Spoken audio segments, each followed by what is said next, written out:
Star জলসা আপনার জন্য সবচেয়ে প্রতীক্ষিত ব্লকবাস্টারগুলির মধ্যে একটি বাঘা যতীনের টিভি প্রিমিয়ার নিয়ে এসেছে।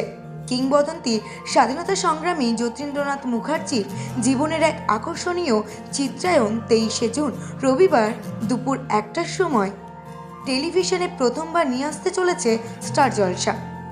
বাঘা যতীন একটি জীবনীমূলক সময়ের অ্যাকশন ড্রামা, যেখানে যতীন্দ্রনাথ মুখার্জি কীভাবে বাঘা যতীন হয়ে ওঠেন এবং ভারতের স্বাধীনতা লড়াইয়ে তার অসংখ্য অবদানের কাহিনী চিত্রিত করে।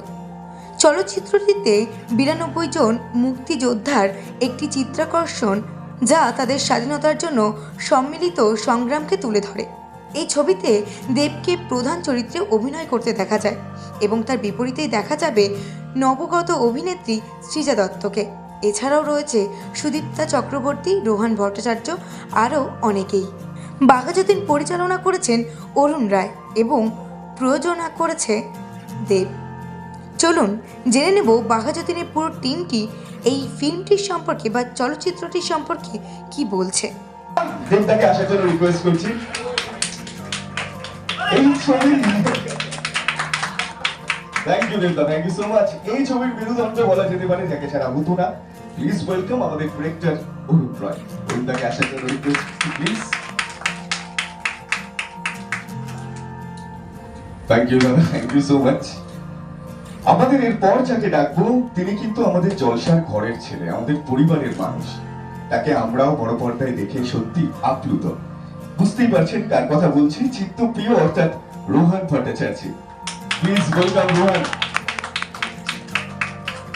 নেক্সট আরো একজন মানুষ যার অভিনয় বারবার আমাদের মুগ্ধ করে। নতুন করে নামটা কি বলতে হবে? বিনোদ পালা, definitely one and only Sudipta di. Please welcome Sudipta Chakraborty.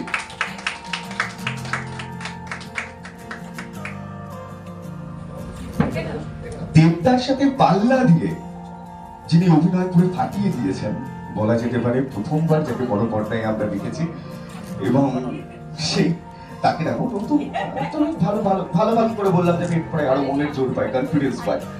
Please welcome ইন্দুওয়ালা Srija Dutta.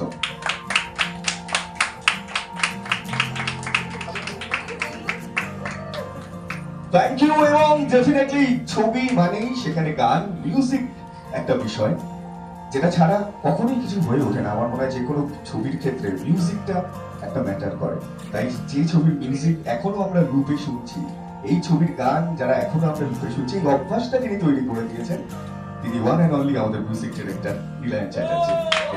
Thank you so much for coming. Thank you. সবাইকে প্রথমে ধন্যবাদ আসার জন্য, থ্যাংক ইউ সো মাচ। এবং আজকে যাদের জন্য আজকে আমরা উপস্থিত, স্টার জলসার পুরো টিমকে অসংখ্য ধন্যবাদ এই প্ল্যাটফর্মটা দেওয়ার জন্য। বাঘা যতীন আমার এখনো মনে আছে যে একদিন অন্যার সঙ্গে অনেক দিন ধরে আমরা কাজ করার আলোচনা হচ্ছিল, কিন্তু সুযোগ হচ্ছে না। কোন সাবজেক্ট নিয়ে আলোচনা হচ্ছিল, তো হঠাৎ করে লকডাউনের মধ্যে অরুণদা ফোন করে আমি আসছি, লকডাউন জাস্ট রিলিফ হলো আর কি। তখন আমরা এখনো মনে আছে আমি আর অরুণদা বসেছিলাম, অরুণদা বললো বাঘা যতীন। আমার তোমাকে দেখে বাঘা যতীন পুরোপুরি মনে হয়। এবং অরুণদা প্রথম নয়, এর আগেও আমাকে একজন বলেছিল যে তোমার সঙ্গে বাঘা যতীন অনেক মিল আছে। তো আমি বললাম যে সম্ভব, মানে আজকের দিনে দাঁড়িয়ে বাঘা যতীনের যে বীর গাথা, মানে এত কিছু আছে, মানে বাঘের সঙ্গে যুদ্ধ, বুড়িবাল আলমের যে লড়াইটা, তারপরে ওই সময়টার ইতিহাসকে আজকের সিনেমার মাধ্যমে 2-2.5 ঘন্টার মধ্যে তুলে ধরাটা, এটা কতটা সহজ বা কতটা কঠিন, ওই ভয়টা আমার প্রথমে ছিল। যে শব্দটা তুমি বললে যে আমার প্রথম বাঘা যতীন শোনার পর কি ছিল, সেটা হচ্ছে ভয়। যে অ্যাজ এ প্রডিউসার, মানে বাঘা যতীন এমন একটা ইমোশন, মানে একটু যদি 19-20 হয় তাহলে বাঙালি ছেড়ে দেবে না, বা আমিও যদি দর্শক হতাম আমিও ছেড়ে কথা বলতাম না। তো বাঘা যতীন এমনই একটা সাবজেক্ট বা এমনই একজন ব্যক্তিত্ব, তাকে নিয়ে ছেলে মানুষই করা যায় না।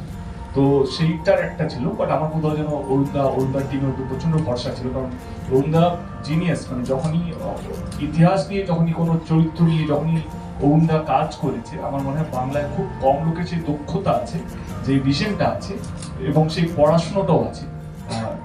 অরুণদাকে দেখে, অরুণদার সঙ্গে কথা বলে আমরা অনেক দিন, মানে বছরখানেক আমরা নিয়েছিলাম রিসার্চ এন্ড এভরিথিং। তো সেই ক্ষেত্রে আপনার বিশ্বাস হলো কেন অরুণদা এই এমন একটা সাবজেক্ট আমাদের কাছে ইমোশন ছিল, এমন একটা ইমোশনাল সাবজেক্ট আমার জন্য, সেটা অরুণদা খুব ভালো হ্যান্ডেল করতে পারতো। তো সেখান থেকে আমাদের বাঘা যতীনের জার্নি শুরু হয়। Thank you so much. খুব ভালো লাগলো যাকে নিয়ে এত কথা, যে মানুষটাকে নিয়ে দেবদা প্রায় অনেকক্ষণ থেকে কথা বললেন, অরুণদার কাছে আসে। হচ্ছে মানে ভালো সত্যি কথা বলতে কি, ভালো ছবি যে কোনো সময় করা যেতে পারে। ভালো ছবি করাটা খুব একটা কঠিন কাজ নয়। শুধু একটাই হচ্ছে কঠিনতম জায়গা হচ্ছে ভালো ছবির জন্য সবার আগে যেটা প্রয়োজন এবং একমাত্র প্রয়োজন সেটা হচ্ছে একজন ঠিকঠাক শিক্ষিত প্রডিউসার। একজন শিক্ষিত প্রডিউসার না পেলে আপনার পক্ষে ভালো ছবি করা সম্ভব নেই। সে আপনি যেই হোক না, আপনি স্পিলবার্গ হতে পারেন, কিন্তু স্পিলবার্গের জন্য একজন শিক্ষিত প্রডিউসার সবার আগে। তো এই বাহিরের জন্য আমি দেবের কাছেই কেন চাই, তার মূল কারণ হচ্ছে একটাই, যে আমাদের এখানে সামান্য কিছুই শিক্ষিত প্রডিউসার আছেন, তাদের মধ্যে দেব হচ্ছেন আর কি একজন। তো ওনার কাছে এই জন্যই আমি বাহিরকে নিয়ে যাই, যে উনি ঠিকঠাক করে ব্যাপারটা ঠিক মাথায় নিয়ে ব্যাপারটা আমরা ঠিকঠাক করে করতে পারবো। তার জন্য প্রডিউসারের ঠিক যেরকম ধরনের প্রডিউসার প্রয়োজন ছিল আমার, মানে বাহিরকে নিয়ে আসার জন্য, তার থেকে মানে দেবের থেকে কিন্তু কাউকে আমি ঠিক মানে টের পাইনি। তোমার চরিত্রের ক্ষেত্রে প্রিপারেশন বলতে স্ক্রিপ্টটা খুব মন দিয়ে পড়েছিলাম, এবং আমি অরুণদার সঙ্গে একদিন প্রায় গোটা দিন সকাল থেকে সন্ধে অবধি প্রত্যেকটা সিন ধরে কাটাছেঁড়া করে, তার আগে তার পিছে এটা কেন হলো, তাহলে কি এর পিছনে এই গল্প ছিল, আচ্ছা এইটাকে যদি এইভাবে করা যায়, মানে বেশ একদম সাদা বাংলায় কাটাছেঁড়া যাকে বলে, প্রত্যেকটা দৃশ্য নিয়ে কাটাছেঁড়া করে করে তার কার্যকারণ বুঝে নেওয়ার চেষ্টা করেছিলাম। পাঠটা ঠিকঠাক মুখস্থ করেছিলাম, এই আর কি। তারপরে পাশে সুপারস্টার ছিলেন, হয়ে গেছে। একটা আবেগ ভালোবাসা তোমার কাছে, কেন বললাম আমি ডেফিনেটলি জানি, তুমি যদি একটু বলো।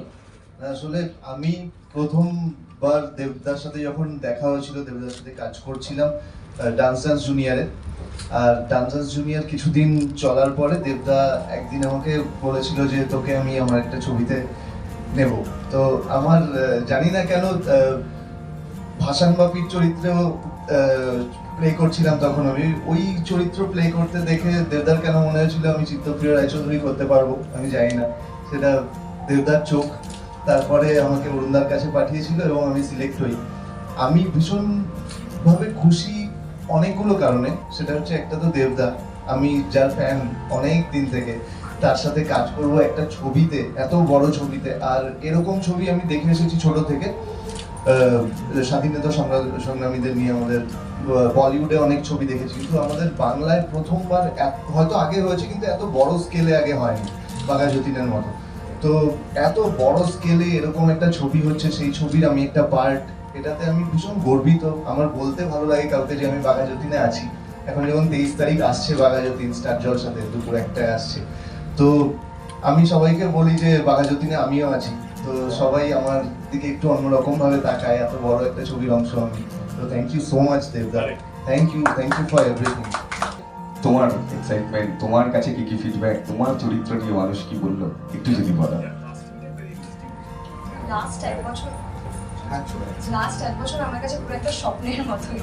আমি তো ভাবতেও পারিনি, আমি সবে স্কুল থেকে কলেজে উঠছিলাম সেই সময় আমি অডিশন দিই, এবং আমি জাস্ট ভাবতেও পারিনি যে আমি কখনো দেবদার অপোজিটে মানে কাজ করার সুযোগ পাবো। মানে আমি ফ্যান তো আমি একদমই মানে ভাবতেই পারি না কখনো যে আমি দেবদার অপোজিটে কাজ করার সুযোগ পাবো, যে মানুষটাকে আমি টিভিতে ছোটবেলা থেকে দেখে মানে তার গানের নিচে